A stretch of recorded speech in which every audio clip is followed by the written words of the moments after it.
홍공 흐짜. 네, 안녕하세요. 반갑습니다. 영어 전문가 홍공쌤입니다. 제가 제 책이 나오고 나면 한참 이렇게 검색을 해봅니다. 이 책에 대한 평가라든지 이 책을 보고 사람들이 불편함을 느끼지 않는지 그런 거죠. 초창기에 책을 쓰고 이제 검색을 했을 때는 마음이 아팠습니다. 왜냐면 리뷰가 별로 없었어요. 전무한 경우도 있었습니다. 굉장히 좀 슬펐죠. 근데 최근에는 이제 좀 책도 더 양도 많아졌고 사람들의 관심 많이 받으면서 신간을 출간해도 그거에 대해서 이제 사람들의 후기라든지 이런 게 블로그에 이제 많이 올라와가지고 카페든 블로그든 그러니까 제가 이제 확인을 합니다. 확인을 하고 그거를 바탕으로 다음 교재 쓸 때는 어떻게 해야겠다, 어떤 식으로 커리큘럼을 쌓아 올려야겠다는 이제 큰 그림을 정하는 거죠. 여튼 최근에 이제 제가 좀 검색을 하다 보니까 이렇더라고요. 홍공초등영문법 8품사편 요거 있죠. 얘를 이제 시켜봤는데 애는 좋아하고 잘 소화하는 것 같은데 내가 볼 때 부모로서 혹은 내가 영어를 가르치는 사람인데 볼 때 뭔가 좀 부족한 것 같아서 더 시켰다, 이런 식의 의견이 조금, 많이는 아니고 조금 있더라고요. 그래서 특히 애가 이제 이거를 공부했는데 목적어를 좀 잘 모르는 것 같아서 또 추가로 다른 교재를 좀 시켰다 라는 이런 식의 이제 글들이 조금 있었습니다. 그래서 그런 거에 대해서 사람들이 그래? 홍공초등영문법 되게 좋다고 하더니, 애가 쉽게 풀고 이해도 잘 된다고 해서 좋다고 했더니 요거 8품사편 했는데 애가 목적어를 몰라? 라고 생각하실 수도 있을 것 같아서 그거에 대해서 제 의견을 좀 들려드리겠습니다.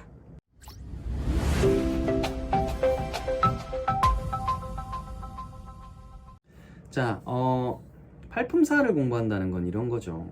단어를 그냥 이제 랜덤하게 그냥 공부하는 거. 스쿨은 학교고, 뭐 스튜던트는 학생이고, 이렇게 공부를 하다 보면 굉장히 스트레스가 많습니다. 이제 그렇죠. 그 안에 단어마다 갖고 있는 성격이 다르다는 것을 인지를 해야 되는 거거든요. 그래서 그걸 사실 효율적으로 공부하고 어떻게 순서를 좀 맞추면 그래도 문장을 만들 수 있을까라는 굉장히 좀 벽돌을 쌓는 기초적인 방식에서 제가 생각했던 것이 초등영문법 8품사편입니다. 엄밀히 말하면 우리 초등 때 영문법을 공부하는 것은 보통 이제 중학영문법에 준하는 내용이고, 그건 초등학교 고학년 때 하는 게 맞습니다. 초등학교 고학년 때 하는 게 맞고, 제가 이제 여기 초등영문법으로 이제 내린 것은 얘는 이제 초등학교 3, 4, 늦으면 좀 5학년, 진짜 뭐 늦게 하면 6학년 때 해서 따라갈 수 있는데, 어쨌든 타겟은 한 3, 4, 5학년으로 잡았던 것은 이 내용이 심각하게 우리가 기성세대들이 공부했던 중학문법, 그렇죠, 끊어서 분석하고 보호가 뭐니 이렇게 찾고 그런 것들을 시키지 않기 위함이었어요. 그런 거로부터 해방시키기 위해서 초 3, 4, 5로 사실 분리해 놓은 거거든요. 그래서 분리하고 그 안에 8품사만 넣어놓은 거예요. 그렇죠? 모든 단어를 그냥 랜덤하게 공부하는 게 아니라 얘는 이름, 사람이랑 사물의 이름을 대신해서 나타내는 거구나. 이게 명사라고 하는 거구나. 근데 준석이는 배가 고파요. 준석이는 뭐가 될 거야. 이런 식으로 자꾸 이제 명사만 계속 쓰면 좀 그렇죠. 반복을 피하기 위해서 나는, 그는 이런 식으로 대신해서 쓰죠. 대명사. 그리고 얘네들이 구체적인 동작을 한다. 동사가 되는 것이고, 그렇죠? 동사가 되는 것이고, 나아가가지고 어떤 명사에 대해서 좀 수식을 한다. 사과는 사과인데 큰 사과. 이런 식으로 풍부하게 해줄 때는 형용사가 필요하다든지, 동작에도 양념을 뿌리고 형용사 부사에 또 양념을 뿌릴 때는 이제 부사가 필요하다든지, 그리고 동사의 정도를 조정하기 위해서, 그잖아요. 우리가 맨날 나는 뭐뭐다 사실만 말할 수 없기 때문에 나는 이럴 수도 있다, 이럴 거야 정도를 조절하기 위해서 동사 앞에 조동사 붙인다든지, 이런 식으로 사실은 8품사라는 거를 알게 되면 단어 공부도 훨씬 더 수월하고 재미있게 공부할 수 있습니다. 효율이 있기 때문에. 그래서 제가 3, 4, 5학년 정도에는 8품사 정도만 일단 정확하게 알아도 되겠다라는 생각으로 내렸는데, 이제 기존 기성 이제 공부하던 방식, 그리고 약간 부모님들 중에서는 그래도 문장 성분을 알아야 되지 않나 라고 생각하다 보니까 그게 이제 겹쳐지는 시점이 된 것 같아요. 다시 한번 말씀드릴게요. 얘는 그 전 단계라고 보시면 되겠어요. 그럼 또 이렇게 질문할 수 있겠죠. 아니 그래도 어쨌든 빠져있는 거고 불안하지 않아요? 나중에 결국 시켜야 되는 거 아닌가? 말씀드릴게요.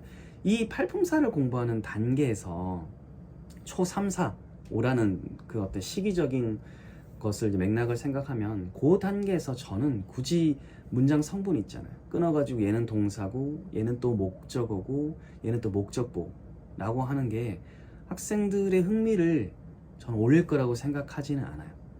만약에 이제 원서로 공부했던 친구들 있잖아요. 원서로 통으로 보고 길게 장문을 아주 재미있게 읽어오던 친구들한테는 갑자기 뭐 주어동사까지는 괜찮다고 봐요. 근데 뒤에 목적어 자르고 보어가 뭐니? 라고 체크하는 것은 그 즐거움과 이런 것들을 좀 호흡이 긴 애들을 좀 끊어놓는 오히려 역행하는 방법이라고 생각하거든요.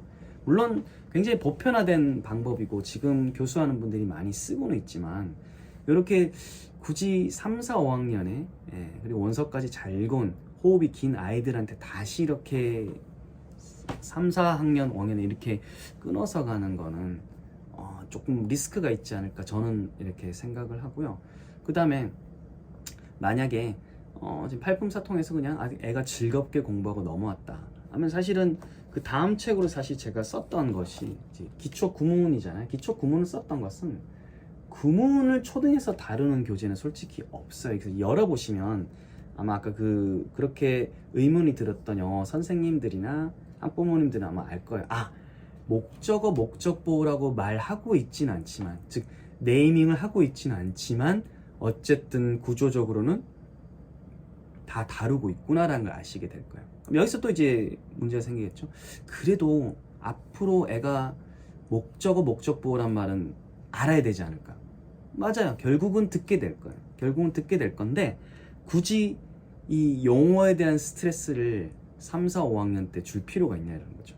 충분히 원서든 DVD든 그리고 약간의 좀 즐거운 문법으로 그동안 했던 거를 DVD나 이제 원서로는 이제 랜덤하게 경험을 쌓은 거잖아요.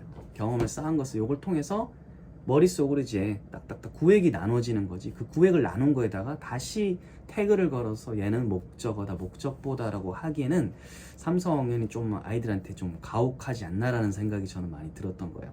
어쨌든 이걸 통해서 머릿속에는 이제 구분 짓는 게 생기는 거죠. 이렇게 용어화해서 태그는 하진 않지만 구분이 생기고 그리고 이제 이게 쓰기편 통해 가지고 가면 거기서 이제 완전 이게 딱딱딱 구분 지어집니다.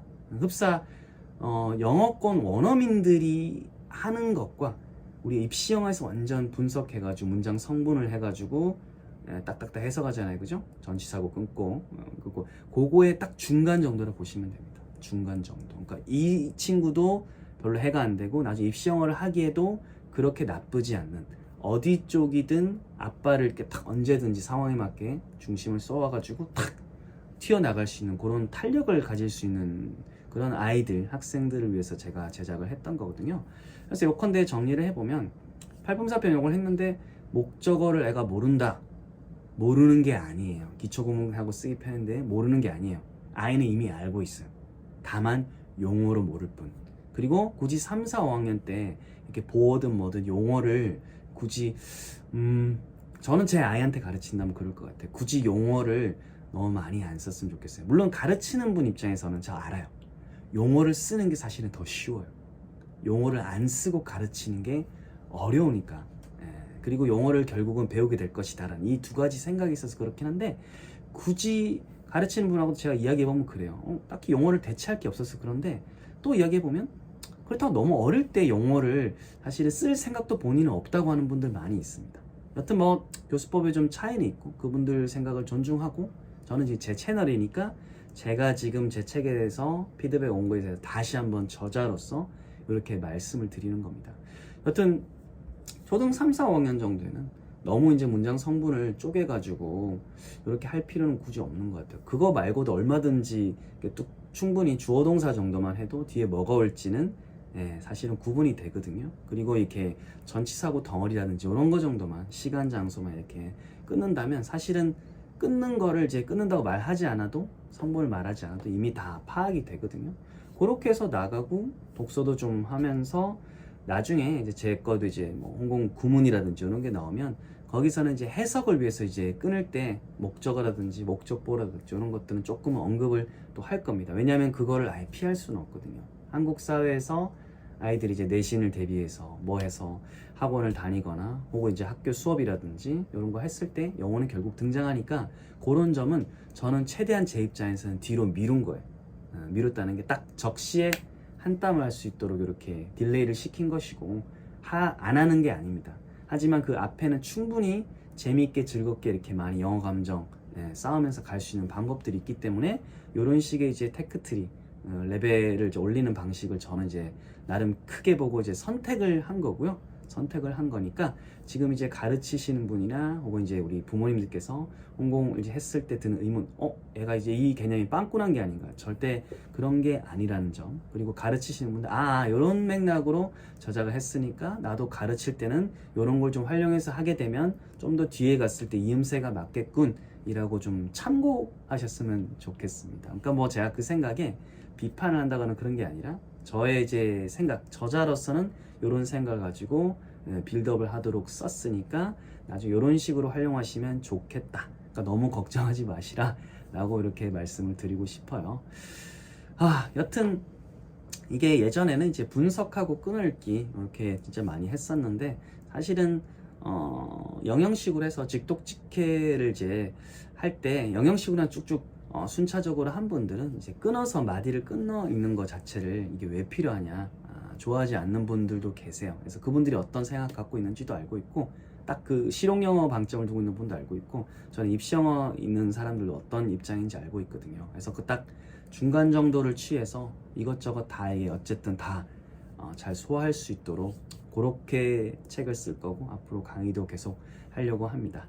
여튼 앞으로도 계속해서 여러분들의 어떤 피드백에 좀 귀를 기울이고 그리고 부분보다는 좀 저는 그래도 저자니까 더 전체적으로 보려고 애를 많이 써야겠죠. 그래서 전체적으로 보려고 애를 쓰고 그 각도 안에서 제가 좀 부족한 게 있으면 더 채우면서 나가도록 하겠습니다. 여러분들 뭐 요거에 대해서 또 다른 의견 그리고 여러분들의 어떤 질문 이런 것들이 있으면 남겨주시고요. 홍콩TV에서는 앞으로도 솔직하고 그리고 조금 더 크게 볼 수 있는 그런 시야를 제공하도록 노력하겠습니다. 건강한 하루 되세요. 홍콩 굿즈